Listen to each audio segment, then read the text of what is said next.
sur le détail. Alors, parce que c'est Yuval qui fait tout le temps les interviews des gens. Il y a Monsieur Foued ici, Alpatch, Steady, et c'est nous qui allons faire l'interview de Monsieur Yuval. Vas-y, on attaque. Tout ce que tu veux. Alors Steady, commence. Question. Moi j'ai une première question. J'ai vu il n'y a pas très longtemps dans ton Facebook que t'avais violé 2 nanas dans une boîte de nuit. C'est vrai. Parce que elles t'ont un peu manqué de respect, je comprends parfaitement. Hein. Mais est-ce que c'est pas un petit peu, à notre âge, à nos âges, est-ce que c'est pas un petit peu violent et de parler comme ça sur Facebook et en plus d'afficher peut-être 2 nanas alors que tu aurais pu simplement les évincer sur le côté et pas forcément les calculer? D'accord, alors la première, tu noteras, je t'ai dit que sur mon Facebook je parle très rarement de moi-même, que personne ne connaît rien sur mon intimité. Si j'ai rencontré une fille, personne ne le saura. Enfin, c'est-à-dire que moi je parle toujours sur Facebook de manière générale. Jamais tu me verras marquer « Oh, je me suis levé ce matin, j'ai fait ceci, cela ». Jamais. Je parle toujours soit pour la culture hip-hop, pour tout le monde, voilà, pour créer des rubriques, ce genre de choses, ou soit peut-être j'ai une nouvelle rubrique. Mais sinon, il n'y a jamais rien d'exceptionnel, en tout cas sur ma vie. Ensuite, concernant les filles en question, moi j'ai pas une danse comme les autres. C'est-à-dire quand je vais en boîte, je suis tout de suite l'attraction de la boîte. Parce que j'ai une danse avec très féminée. Tu vois, très féminine et en même temps, elle est aussi très hip-hop. Donc je suis tout de suite la personne que les gens vont regarder. C'est comme ça tout le temps. Par exemple, quand je vais au 100K, je m'entraîne, les gens qui passent, ils sont tout de suite attirés par ma façon de danser. Parce que je danse pas comme les autres. Mais quand c'est en boîte, c'est différent. Quand t'as des filles, t'as toujours des filles qui viennent vouloir faire les manies. Et moi, je suis quelqu'un en club, je parle avec personne. Je peux aller pendant 10 ans dans une boîte, je vais parler avec personne. Je préfère, je vais en boîte tout seul depuis moins 20 ou 30 ans. Et je danse tout seul, je reste tout seul toute la soirée, voilà. Comme un insociable. Mais en fait, c'est pas que je suis insociable. C'est que si tu veux venir me parler, faut que tu me parles de danse. Et si tu me parles de danse, je vais parler avec toi. Sinon, je vais avoir des convenances, je vais te répondre, mais je vais pas alimenter la conversation. Et il se trouve que ce jour-là, il y avait des filles qui se moquaient de moi. Donc au début, j'ai rien dit. Je leur ai dit gentiment, bon, laissez-moi tranquille, tu vois, et bon, allez faire vos belles à côté, ça sert à rien de me, tu vois, il y a plein d'autres personnes dans la boîte, pourquoi vous venez spécialement vers moi? Mais comme j'ai vu qu'après, elle revenait derrière mon dos, et qu'elle était encore en train de me grimer, et que ça faisait rire un petit peu tous les gens qui étaient autour, à un moment donné, mon vrai côté Yuval qui a pris le dessus. Parce que les gens, ils me connaissent comme le Yuval sympa, sociable, ouvert, qui s'intéresse aux gens. Mais c'est pas le vrai Yuval. Le vrai Yuval, il est très underground. Il est plus noir à l'intérieur que le plus noir des noirs. Je suis un petit phénomène. J'ai un background. J'ai une autre question. On passe à un autre sujet, une autre question. Admettons, je te le souhaite pas du tout, mais je vais quand même te poser cette question. Demain, tu pars à La Réunion. Ouais. Accident d'avion. Yuval n'existe plus. Bonne chance pour les hip-hop français. Yuval n'existe plus. Qu'est-ce qui se passe? Qu'est-ce que tu penses qui pourrait se passer dans le paysage français hip-hop sans Yuval? Déjà, il n'y a aucun speaker qui pourrait prendre ma place. C'est impossible déjà. Premièrement. Deuxièmement, je pense pas que qui que ce soit en France va créer ce sacrifice de vie pour la culture. J'arrive pas à voir quelqu'un qui puisse en faire autant que moi dans le milieu hip-hop. Enfin, je veux dire, la meilleure preuve, c'est dit, tu l'as vécu, quand on a créé le Vertifight en 2007, je me suis absenté pendant 1 an. Tout à fait. T'as bien vu que le hip-hop en France, il a fait ça. Tous ceux qui étaient là, tous ceux qui étaient dans le game, ils peuvent te dire, le hip-hop en France, il a fait ça. Parce que j'ai toujours été quelqu'un qui a soit mis les gens en avant, soit qui est très nationaliste, enfin, on va dire un peu patriote, et qui a toujours mis la France en avant, soit par à travers, effectivement, des rubriques, des interviews, tous les 1000% que je créais, ça mettait la France, mais vraiment en pole position sur la terre entière. Je suis quelqu'un, quoi qu'il arrive, de super important en France, et je pense pas que quelqu'un pourra prendre ma place. Très honnêtement. Je vois personne en France qui est capable de pouvoir faire ce sacrifice en France. Aucun. Il y a plein de gens qui sont intéressants, mais il faut de la régularité, il faut avoir ce charisme que j'ai, que les autres ne... Je vois personne qui a ce truc-là. Cette connaissance de la danse, franchement, alors là, c'est la blague. Cette connaissance des danseurs, alors là, c'est pire. Donc, il faut vraiment être hyper impliqué. Et je ne pense pas que même si demain, je crée un jeune, je pense pas qu'il sera à la hauteur de ce que je suis, parce que il faut être... moi, je suis né dedans, je suis un peu comme Astérix. Je suis né dans la potion magique qui s'appelle le hip-hop. Donc, Obélix, c'est moi. Et comme je vais pas lui ressembler... Hip-hop, il connaît pas la BD. Non, mais comme je vais pas lui ressembler, c'est pour ça que j'ai Astérix. Ok, on l'a fait. Ouais, une question apparemment. Ouais, moi j'ai une question. Foued que j'aime beaucoup. C'est comme ça, j'ai entendu la question, tu sais. Pourquoi tu fais tout ça? Vraiment. Ça, c'est une bonne question. tu t'es sacrifié. Pourquoi faire? Parce que bon, tu parles de sacrifice. Bon, toi, tu es assez visible et tu as tout fait pour. Et Je suis donc, très exposé. Tu ne fais récolter que tout ce que tu as semé. Et ça, c'est pour ça que c'est respectable. Maintenant, tu parles de le hip-hop. Il y a plusieurs formes de hip-hop. Non, mais j'ai la réponse. Mais pourquoi toi? Je te connais depuis longtemps. Hein. J'ai même été chez toi. Et tout. On se connaît très bien. Je connais ta mère. Je connais. Voilà. Pourquoi tu t'es sacrifié pour le hip-hop comme ça? Déjà à l'époque, quand tu dansais à l'époque des Zoulous, tu dansais pour des bandes et tout. Pourquoi? Qu'est-ce qui t'anime? C'est quoi? Bon, alors si on intimement, part, voilà, c'est une vraie question intime. Alors si on part c'est sur quoi le début, parce que même dans les années 90, beaucoup de gens ont craché sur toi parce qu'ils ont dit que tu n'étais pas bon pour le hip-hop, tu étais une certaine image, lorsqu'en fait. on sait. Les gens ne savent pas comment je l'ai détesté de ouf. Voilà, donc je Détesté par toute la France. Pourquoi t'es encore là? Qu'est-ce qui te. Non, en fait, Réponse. en fait, moi, je me base sur Benji. C'est-à-dire que je trouve que Benji, c'est un mec qui est doué. Il est doué pour trouver des nouveaux mouvements. Et ben moi, je pense que, je sais pas si c'est reclame de dire ça, je sais pas si ça se dit, je sais pas si ça se dit pas. J'ai l'impression qu'il y a quelqu'un en haut qui a pointé son doigt vers moi et qui m'a dit que j'étais destiné pour ça. Mais je me suis toujours dit un truc, je me suis toujours dit, je suis fait pour ça, je suis accompli pour ce truc-là. J'arrive toujours à avoir des idées, à trouver des trucs. Même toi, une fois, je t'ai dit, tu m'as dit une phrase, je sais pas si tu t'en souviendras, tu m'as dit toi-même de ta propre bouche. Si tu parles ça il y a au moins presque 10 ans, tu m'as dit, putain, Yuval, tout ce que tu fais, ça marche. C'est vrai, on me rappelle très bien. Et comme si j'avais un don, comme si j'arrivais à tirer ce truc-là. Parce que t'es persuadé. Mais au-delà de ça, les gens, En fait, pourquoi les années 80, tu fais ça? Non, en fait, c'est parce que je pense que dans la vie, je suis personne, et dans ma passion, je suis quelqu'un. Mais au-delà de ça, je pense surtout que le jour où je serai maqué, j'aurai peut-être une autre façon de penser. Mais comme je suis seul, j'ai encore une vie de petit jeune. Mais tu laisses pas la place pour être maqué. C'est ça, ouais, c'est clair. Mais moi je suis fait pour maqué ça. avec le hip-hop. C'est clair. En fait, voilà, moi je suis fait pour ça et je pense que mes enfants c'est Battle de Shell, Amazing Day, Parce qu'il y a- investi, comme ça, c'est ma vie. Il n'y a aucune nana qui envisagerait de partager la vie avec quelqu'un qui tous les jours est investi dans le battle. Mais t'es pas Je suis passionné, c'est T'es pas le seul, j'en connais Personne. beaucoup qui sont passionnés par la danse et qui ont formé des milliards de gens et qui ne sèment pas tout ce qu'ils ont récolté et qui ont sacrifié leur vie aussi. Hein. Il y a beaucoup de grands danseurs, donc t'es pas le seul. Mais moi, c'est quoi qui t'anime? Parce que je me souviens d'une fois, c'est au début des années 90, j'étais chez toi et tu m'as dit, Fouad, en rigolant, mais je l'ai pris sérieusement. Tu me dis, ouais, il y a Iti qui est venu et qui t'a dit, toi, t'es fait que pour la danse et tu feras que ça. Donc t'es vraiment intimement lié. Et c'est ce qui fait ta force. Hein. Moi je pense que je suis doué pour ça. Moi il y a plein de choses que je sais pas faire, mais pour ça, c'est-à-dire fédérer des gens, parler, je suis un tribun, parler devant les gens, entre guillemets me les accaparer, parce que c'est vrai que la France m'écoute et que chaque chose que je dis a son importance, mais je pense surtout que si j'ai tout ça, eh ben c'est parce que je remets toujours en question. Je pense par exemple là 2015, il y a les dates qui vont tomber, je vais être intéressant, attractif pour des gens parce qu'en 2014 j'ai fait le taf, mais que dans ma tête j'essaie de travailler pour 2016 ou 2017 parce que je me dis qu'aujourd'hui si je le fais pas, mais qui va le faire? Regarde un truc tout con. Là dernièrement j'ai fait presque 100 interviews en moins de 15 jours. Qui en France prendrait le temps d'aller voir Pierre, Paul, Jacques et je vais même te dire même mieux.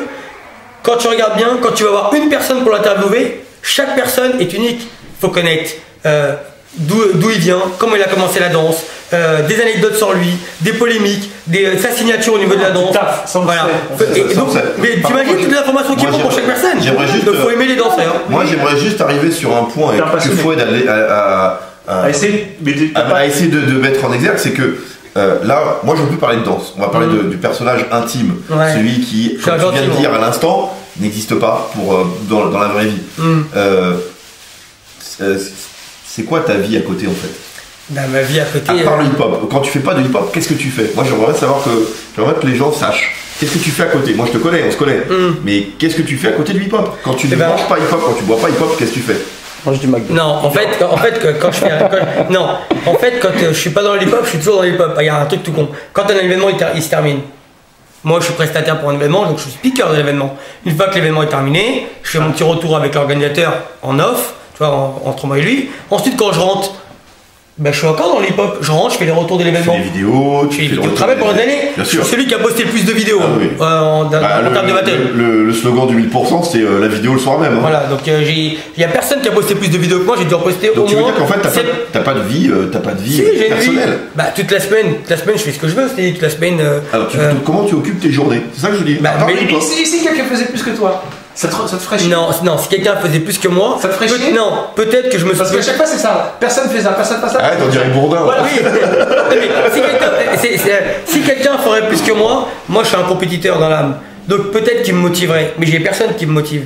Parce D'accord. que, à chaque fois, parce que là aujourd'hui je suis sur les interviews, je vais essayer d'en faire 300, 400, 500, tout le panel du hip-hop français, toutes les générations confondues, et ça prend du temps. Donc tu vas être le numéro 1, tu vas être le numéro 1 dans ce que tu fais. Non, je veux pas être le numéro 1. Je sais que je suis le numéro 1. C'est pas la même chose. Et en plus de ça, ma philosophie, c'est qu'aujourd'hui, c'est comme si j'étais investi d'une mission. C'est-à-dire que même là, en faisant ton interview, en faisant tout ce que je fais, je trouve que c'est pas assez. Est-ce que tu as D'accord, j'ai suffisamment de retours par rapport à ton travail? Non, Donc, je t'ai dit. En termes humains, en termes financiers, est-ce que tu as suffisamment Donc de retours? c'est quelque chose. Attends, je vais être plus Fais intime. une seconde, juste revenir sur un truc. Ouais. Regarde, t'es bien placé pour le savoir, c'est dit. T'as fait la défense avec moi pendant 10 ans. Tu sais très bien que la majeure partie, quand on faisait les événements, ils me disaient même pas merci. Tout à fait. Donc, Donc tu sais c'est bien. quelque chose de. Donc j'attends rien de personne. Je Ouais, le fais donc parce c'est que- quelque chose entre toi et le hip-hop. C'est quelque chose, je dirais, c'est quelque chose de même Je suis doué. spirituel. Mais je suis doué pour parce ça. que tu dis, c'est un mot, c'est un grand mot quand je dis spirituel. Il y en a un qui dit, c'est là, mais tout, non, c'est pas dans ce sens-là. C'est que t'es vraiment lié intimement, t'es tellement intimement convaincu que t'es fait pour ça, il y a un lien que personne ne peut expliquer. C'est entre toi et ce que tu fais. Un exemple tout con, quand j'ai commencé à créer le 1000%. Je dis ça pour que les gens comprennent à quel point Ouais, tu te. mais quand j'ai commencé à faire 1000%, j'étais pas speaker et pourtant j'étais à fond dedans, j'étais impliqué de ouf. Quand on a fait le Vertifight, il y avait rien au début. Et ensuite, quand la culture, enfin la mode électro s'est arrêtée, on aurait pu se barrer comme tout le monde. On est resté, on s'est accroché, on a aidé ces jeunes, on est resté jusqu'au bout. T'as vécu ça avec le hip-hop. Il reste 3 minutes. Et non, mais tu peux y aller. Et je vais même te dire même mieux, tellement je suis important dans la culture hip-hop et tellement, quand je dis je suis important, le mot il est vraiment petit. Quand En on France ou international? Parce que Non mais international, dans n'importe quel pays où je vais, je suis une superstar de la danse. N'importe quel pays dans le monde. on parle du b-boying alors. Non, on parle de danse complète. Je suis Yuval, je suis le visage. Je pose la question, les gens ne te connaissent pas. Oui, mais non, mais je suis le visage de la France parce que ça fait 10 ans que dans n'importe quelle vidéo, ben, ils se tapent ma tête, ils se tapent mes phrases, ils se tapent mes trucs. question 10 ans, 11 ans maintenant. Est-ce que justement le fait que tu aies ce discours-là de dire ouais je suis le numéro 1, c'est moi le meilleur, est-ce que tu crains pas que les gens justement se disent que tu fais ça par rapport à ton image et pas par rapport à la culture hip-hop? Non, c'est bon. Ah ouais, l'égocentrisme ou l'altruisme en fait. D'accord. Voilà, la question, c'est celle-là. Alors, je vais dire.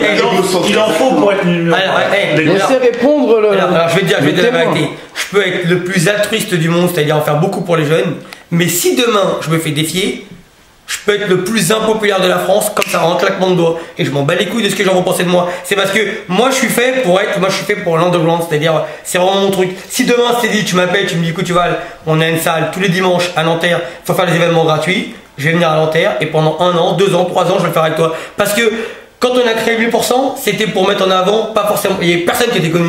C'était pour mettre en avant tous ceux qui étaient sur le côté, donc que personne ne calculait, on les a tous mis en avant. On leur donnait une Exactement visibilité. comme au Vertify. Ouais, exact. Comme au Verti, à l'époque du Verti, Exactement. il y avait des gens qui faisaient la couverture des magazines, on a mis tous ceux que personne ne calculait. Ça a toujours été ça le truc. Après maintenant, me concernant à moi je vis de mon travail de speaker, donc je suis un prestataire comme un jury. Mais speaker pour moi, je m'en bats les couilles, voilà, c'est mon travail. C'est pas un truc qui est important. Moi, je veux que les gens ils se rappellent de moi en se disant, ce mec-là, il a vraiment fait beaucoup pour la culture hip-hop en France. Pas dans le monde, j'en ai rien à foutre des autres dans le monde. Moi, je suis un mec dans mon pays, j'aide mon pays. Il doit y avoir, il doit toujours y avoir un référent dans un pays qui fait les choses. Maintenant, pourquoi je suis le référent de la France?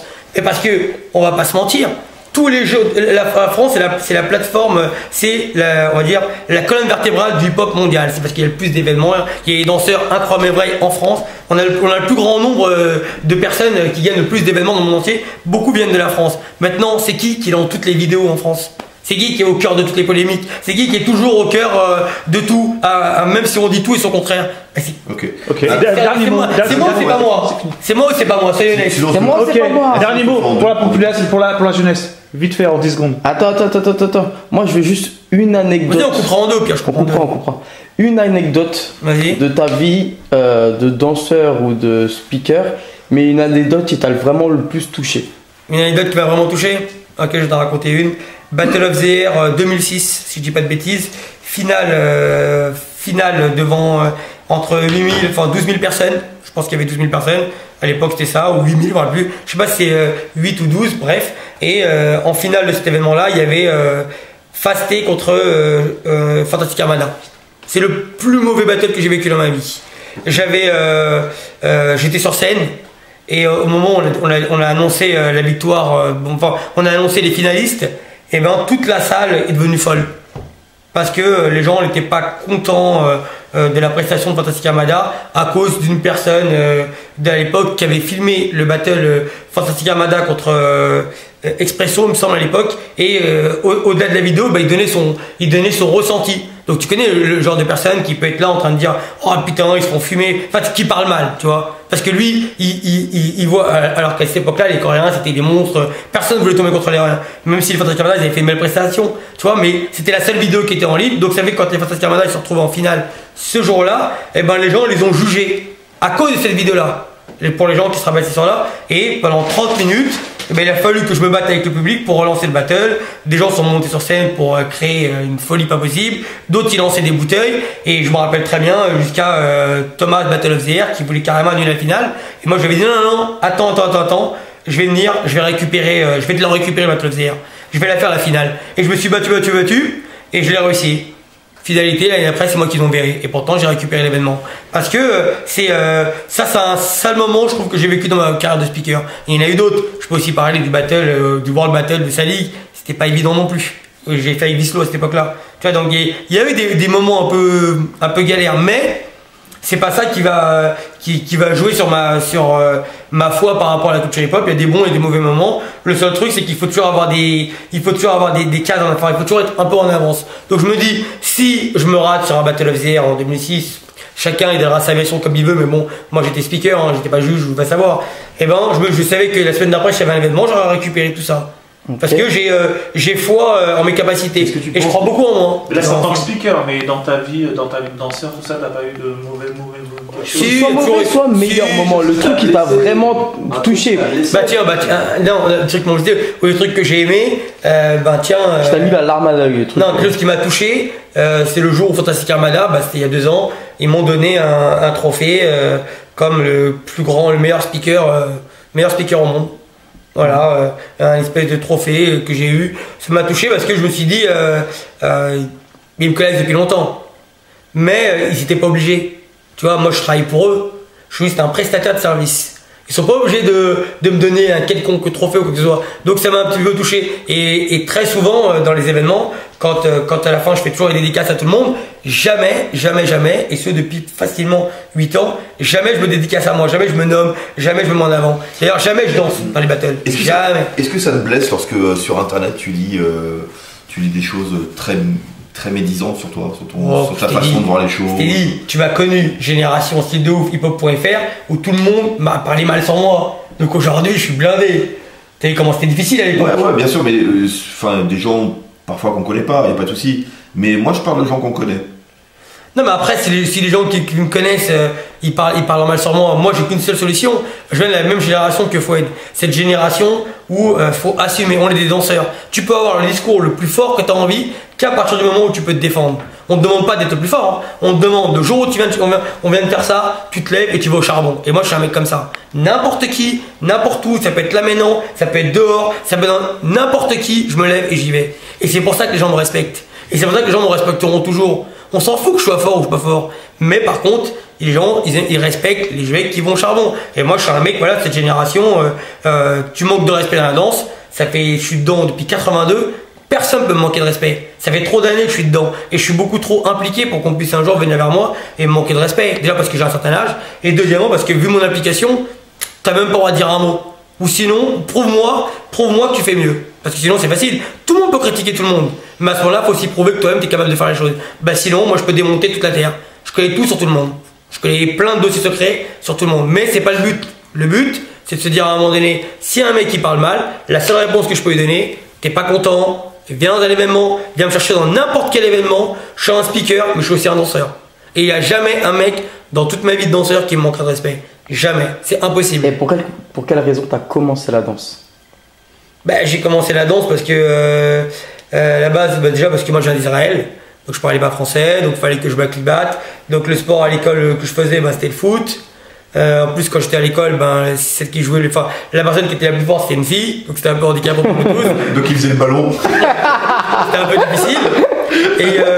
Et en fait, moi je me suis mis dans la danse. Moi je n'aimais pas la danse, hein, parce que mon père, il avait une vision de la danse qui était très. Enfin, c'est féminin quoi. C'est pour les filles. C'est en Israël, et voilà, c'était période de guerre, donc quand tu arrives en France. À cette époque-là, quand tu disais que tu étais danseur, on voyait tous comme un gay quoi. Hein. Non mais. À l'époque, c'était pas encore masculinisé la danse. Hein. Pour ma famille, dans ma famille, ouais. Voilà, bah, la danse, c'est. Tu vois, un homme il danse pas, un homme il trouve un travail, il éduque ses enfants, mais ça passe pas forcément par la danse. C'est ma mère qui me protégeait constamment. Mais le truc, c'est que je me suis cassé le poignet. En colonie, j'ai vu des gens faire une chorégraphie sur Billie Jean de Michael Jackson. La danse, ça m'a jamais attiré de ma vie. Ensuite, à force de regarder pendant la veillée, on était au mois de juillet. Ben moi, je rentre après à la maison, on me casse mon plâtre. Je suis dans ma chambre, j'allume la radio, je tombe sur Billie Jean. Et puis, peut-être parce que j'avais mémorisé les mouvements, ben je refais des petits mouvements que j'avais vus, et notamment le robot, plus le robot que j'avais vu un mec faire le robot, donc j'ai fait le robot. Et un an après, entre temps, ben, j'étais un peu perfectionné dans le robot. Parce que je le faisais pour faire rigoler mes copains. On m'a invité après, j'ai eu le même cursus que plein de gens. Au début, je suis le danseur de l'école, après j'arrive dans les booms, je suis le tueur de la boom. Après de la boom, on me ramène dans le quartier d'en face, je suis le danseur de mon quartier. Et voilà, et après, peu à peu, tu grimpes les étapes. Mais ça s'est passé comme ça, mais j'étais pas attiré par la danse. Mais je suis rentré à la danse parce que c'était aussi la mode de ma génération. 83, il a fallu que je vienne, 84, c'est Brexit. Et là, je suis dans le truc. J'ai parlé de la danse, justement. Il y a. Quand on a commencé le Vertifight avec Axon, on s'était dit que tu t'étais racheté une conduite, puisque avant ça, tout le monde avait vu ta bougie, hein. Toutes les battles et tous les. J'étais vulgaire, tout ça. Où t'allais, enfin, je veux dire. J'étais un phénomène. Tout le monde a vu ta bite, clairement. C'est là que tout le monde disait que tu faisais du mal au hip-hop. Exactement. Ouais, mais après, alors, qu'est-ce qui se passe aujourd'hui là? Pourquoi ce revirement de situation? Je t'ai dit, si les gens ont vu mes parties intimes, si les gens ont vu ma folie. Non mais parce que j'étais un phénomène. Mais est-ce que j'étais petit mais je me rappelle. Tout le monde s'en rappelle, tout le monde sait comment j'étais avant. Mais déjà, est-ce que les gens à l'époque ils me montraient de l'amour? Est-ce qu'il y a quelqu'un, enfin à part des mecs comme toi, parce qu'ils me connaissaient avant, mais est-ce qu'il y a des gens qui se m'ont tapé dans l'épaule et qui m'ont dit est-ce que tu fais en vogue, c'est original quand même. Tout le monde me pissait dessus, tout le monde me crachait dessus. Donc quand à un moment donné j'ai commencé à prendre du pouvoir, j'ai pas rabaissé les gens alors que tout le monde me pissait dessus, hein. J'ai rabaissé personne. Je leur ai juste montré qu'aujourd'hui avec du travail tu peux obtenir. Et j'avais dit à Mazen en 99 peut-être, j'avais dit un jour c'est moi qui contrôlera le hip-hop en France, ça sera moi la grosse tête. Ils avaient tous rigolé, lui et plein de mecs.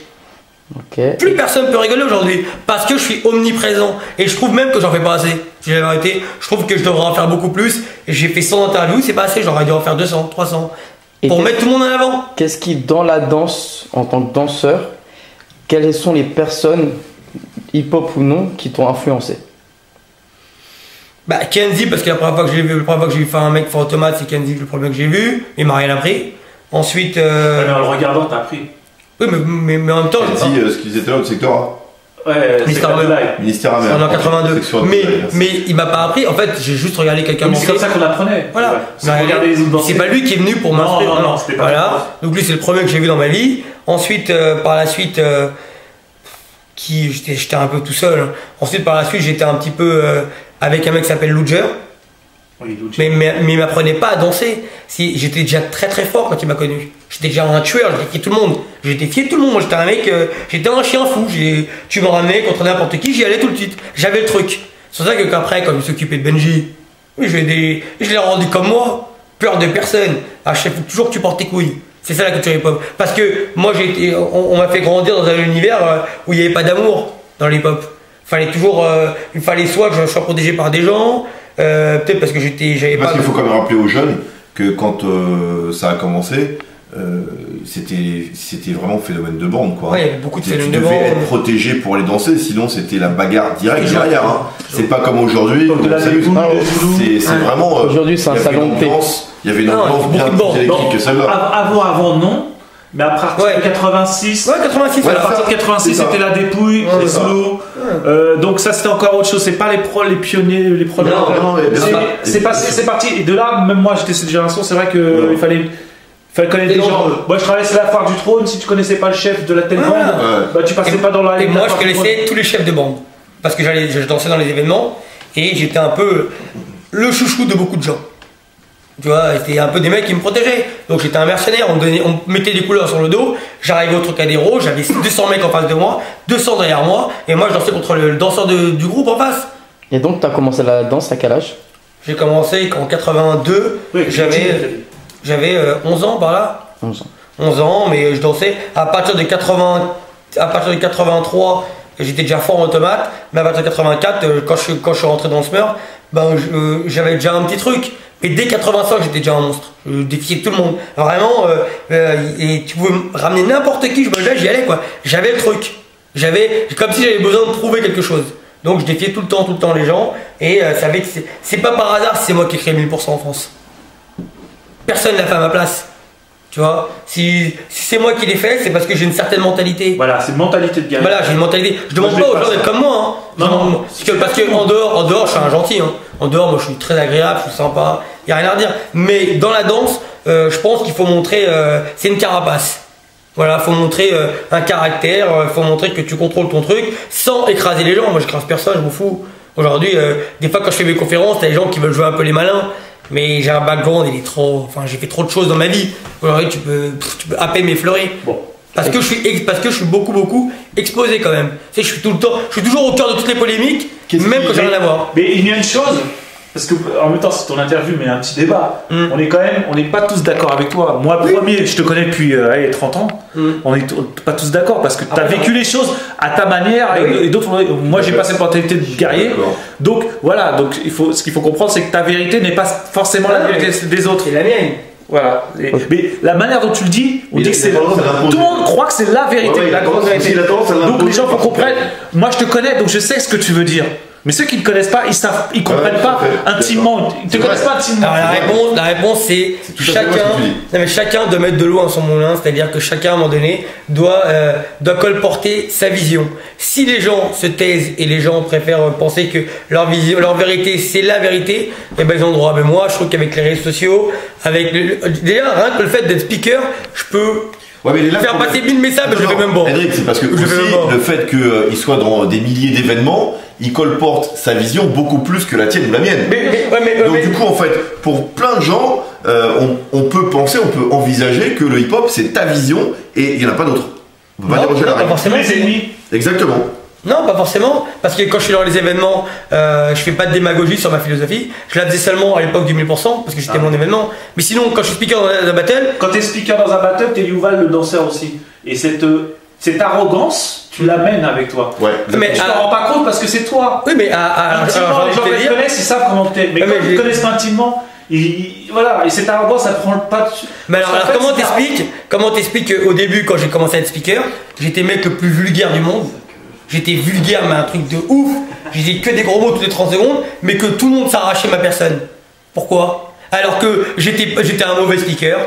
Parce que t'as cette arrogance, cette manière d'être sûr de toi, même si tu dis pas avec les bons mots, tu dégages ce truc-là. Comme tu disais, je ne sais pas pourquoi j'ai fait l'automate et j'avais le truc.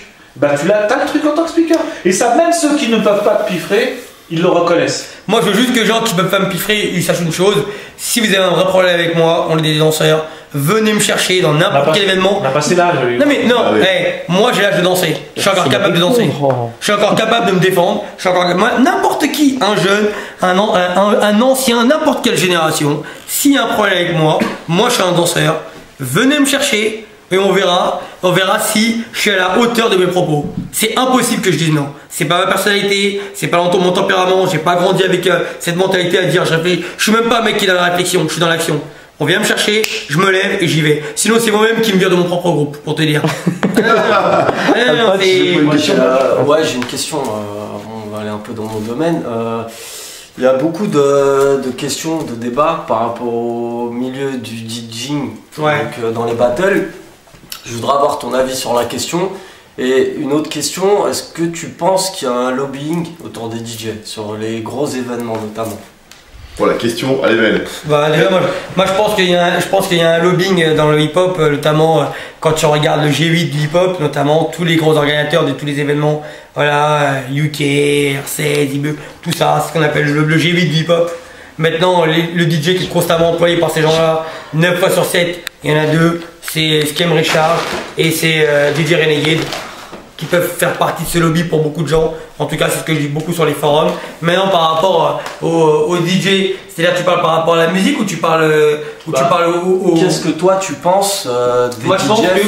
Moi, voilà, je pense en que général, les DJ, alors, notamment au niveau de leur sélection. bon, moi je pense que les DJ ils ont tué la rap déjà pour commencer. Ça c'est la première chose. Deuxièmement, les DJ qui mettent des musiques, les DJ qui mettent des musiques ils ont pas. En fait, les DJ il y a des trucs qu'ils ont pas compris.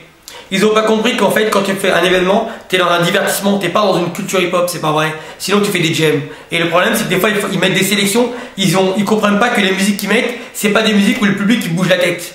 Parce que le public pour qu'il bouge la tête, et ben il faut qu'ils reconnaissent un semblant de musique. Alors on n'a pas comme musique qui sont reconnues. Ben, soit les James Brown, les musiques soul qu'ils ont peut-être intimement peut-être connues ou intimement oui ouais, ou soit des fois des musiques genre comme en ce moment dans l'hip-hop, c'est-à-dire des musiques remixées de pop musique en dubstep que les gens connaissent, donc qui bougent automatiquement la tête. Mais sinon, t'as plein de mecs qui vont te mettre des musiques de battle, mais que des fois c'est de l'expérimental limite. Des fois c'est l'expérimental et j'ai l'impression que le mec il se met pas à la place du danseur. C'est-à-dire qu'il t'impose. Déjà moi c'est un mec qui est intelligent, c'est les mecs des fois qui mettent des classiques, qui mettent un peu de classique parce que les classiques des fois ça te rebooste un battle de ouf. Même si tu l'as entendu 1000 fois, ben, ça te rebooste plus qu'une musique où tu vas te dire bon, parce qu'aujourd'hui quand tu regardes le plupart des battles en new style, mais si tu fais pas l'amour avec le beatmaker, comment tu sais où il est l'accent, c'est pas possible. T'as des trucs qui tombent à n'importe quel moment, tu les vois même pas arriver. Donc c'est clair qu'il faut ramener sa patte, je suis d'accord, mais moi je pense que si les mecs ils étaient un petit peu intelligents, ils mettraient de la nouveauté, des classiques, ils arrêteraient de mettre que des breaks de batterie pour 3 piges. En gros, t'es au service de l'événement, t'es pas... Mais oui, bien sûr que t'es au service de l'événement parce que le public qui va voir un événement, qui va voir un battle, bah, qu'est-ce qu'il connaît lui aux subtilités des passe-passe? Lui, tout ce qui bouge, bah, c'est quand tu as un mec qui tourne sur la tête, un mec qui fait des vrilles, oui, un mec qui jette. Donc maintenant au niveau du hip-hop, il en connaît aucune musique du hip-hop parce que les mecs sont pas capables de passer des musiques qui sont des musiques peut-être dites de R&B ou de New Jack, des classiques sur lesquels on a dansé pendant des années, ou soit te les remixer façon un peu dubstep en mettant des boucles, des trucs qu'on connaît un petit peu. C'est-à-dire que dans la plupart des événements où j'anime, j'ai rarement vu un public qui bouge la tête sur un son, sauf quand c'est des sons de rap. Genre, tu vas mettre un gros Wu-Tang ou alors All the Battle, Baby I Like, tu sais, des sons que plein de gens connaissent même si ce n'est pas forcément dans l'hip-hop. Ou alors peut-être des fois peut-être des classiques. Voilà, ou peut-être des fois prendre un risque, mettre des sons de rap français, mais pas avec des gros mots. Parce que j'en entends certains qui mettaient des gros mots, mais sans gros mots, mais remixés façon sauce d'aujourd'hui. Beaucoup vont dire que tu es en train d'essayer d'aseptiser les battles. Mais les battles sont déjà aseptisés. Tu vois bien qu'il y a toujours un gros battle dans plein de battles dans le battle. Ouais. Ou alors, quand tu regardes bien, t'es quand même. Si vraiment tu voulais faire un truc en deux blancs comme à l'époque de la DF, bien sûr que là tu peux faire des trucs de ouf. Parce que tu peux mettre des contests en question avec des nouvelles formes attractives. Mais comme là, tu es dans un événement avec 500 000 personnes, eux ils connaissent pas ton monde. Si tu veux qu'ils soient réactifs, ben mets-leur des musiques où ils bougent la tête.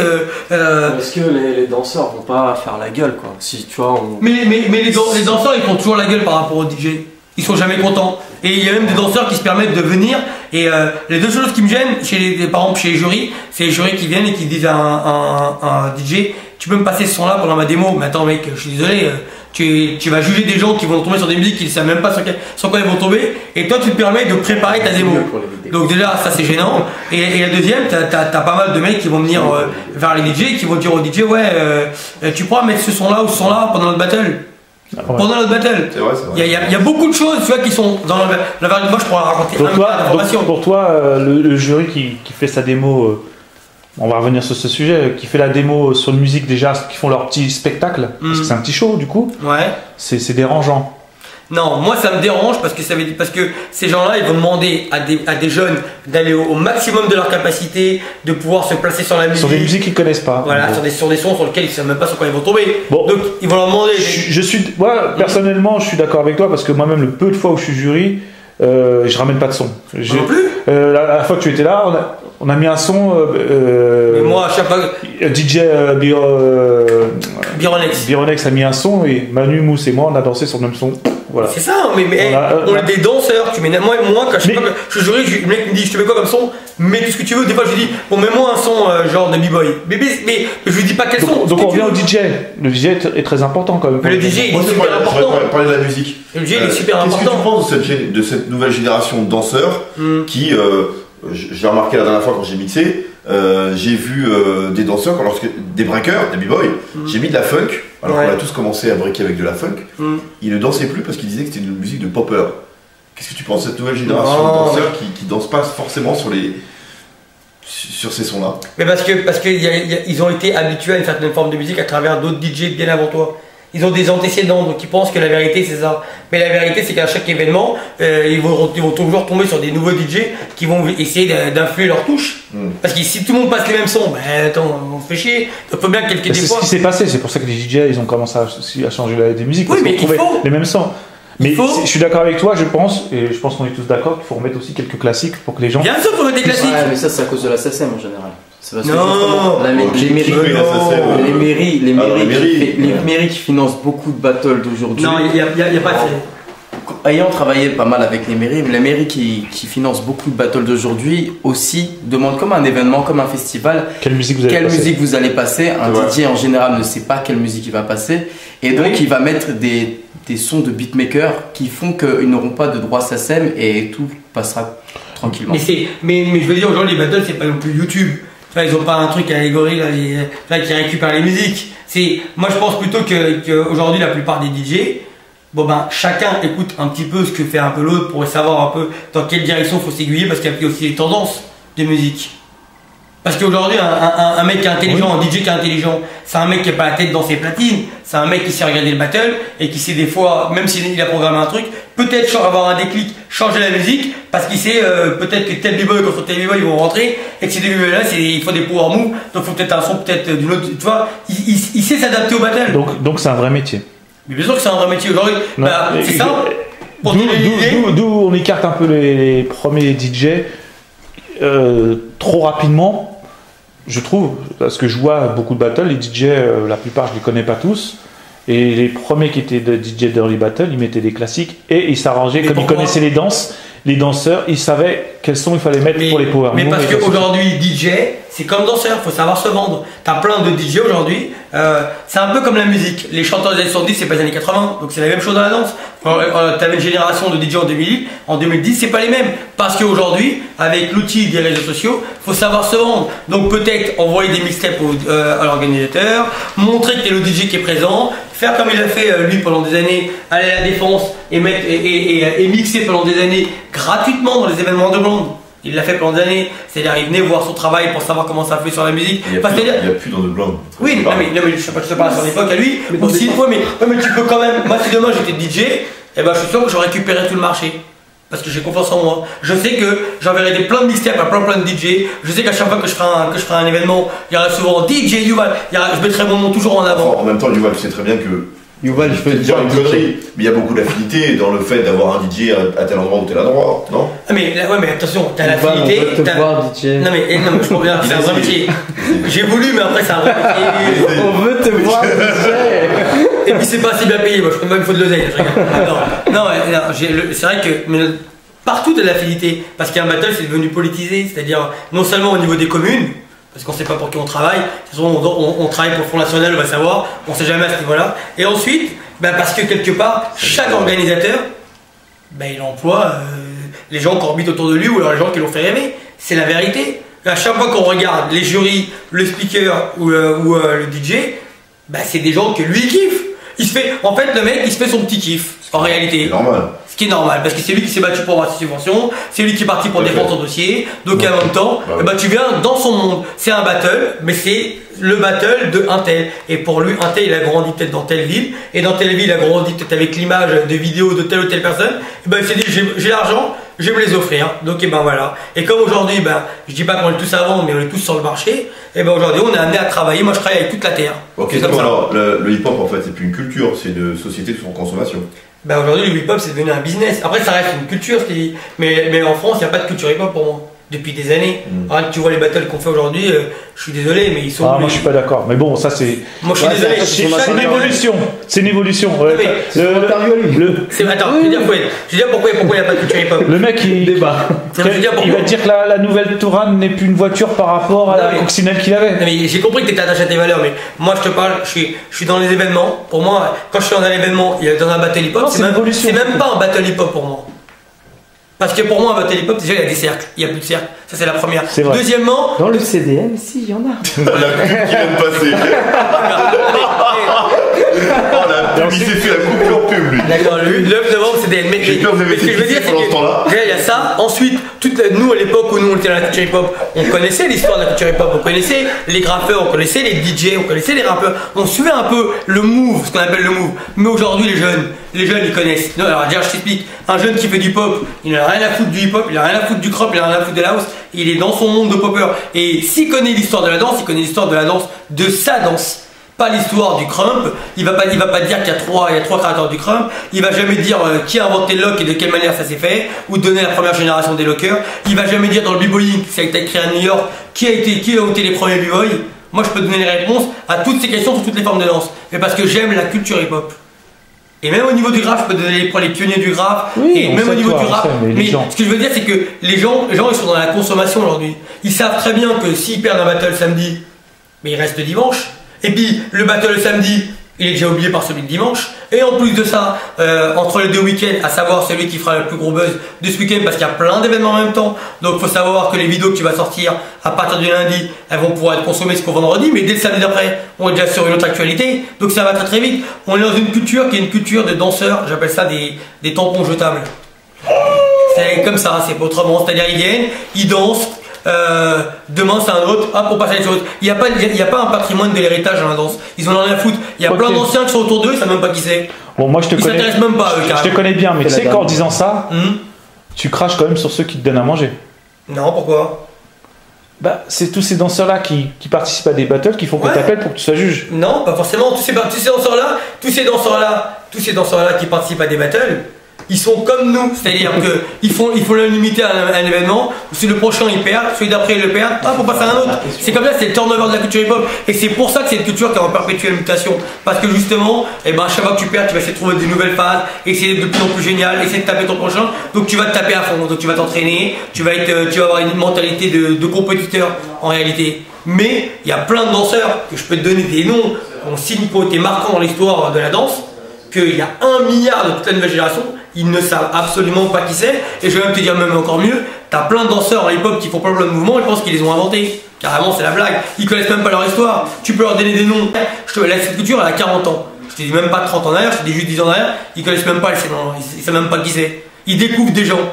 C'est-à-dire que même toi, je suis sûr que des fois que tu vas dans un événement, c'est une tranche générationnelle de la culture hip-hop qui te reconnaît, Fouad.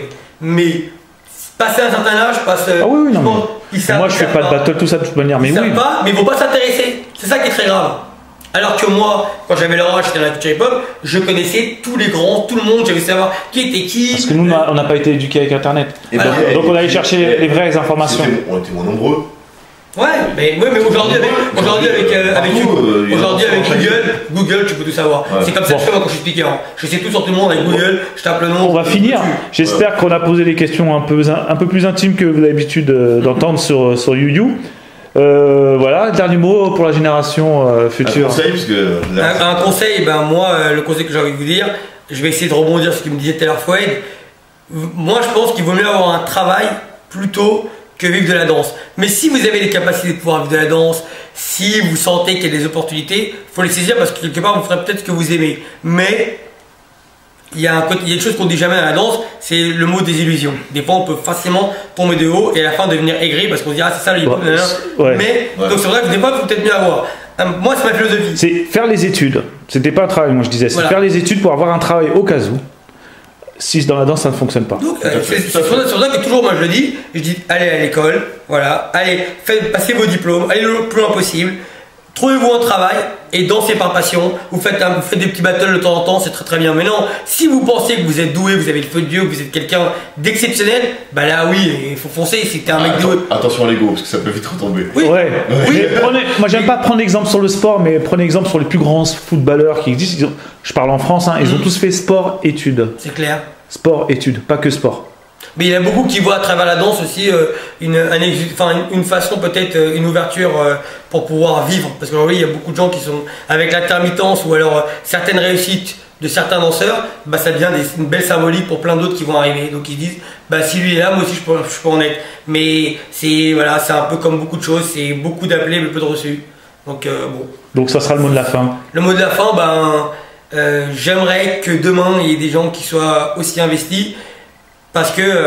Tu leur laisserais de la place, Bah, moi je peux pas tout m'accaparer. Hein. Je pense qu'il y a de la place pour tout le monde. Et non, il y a de la place pour tout le monde, mais je pense que. Sans faire de guerre. Si tout le monde veut la même part, c'est là que ça se passe mal. Non, mais moi je pense que si quelqu'un veut faire quelque chose, c'est pas moi qui l'empêche de faire quoi que ce soit. Donc après, je peux pas être l'exutoire pour tout le monde qui a un problème.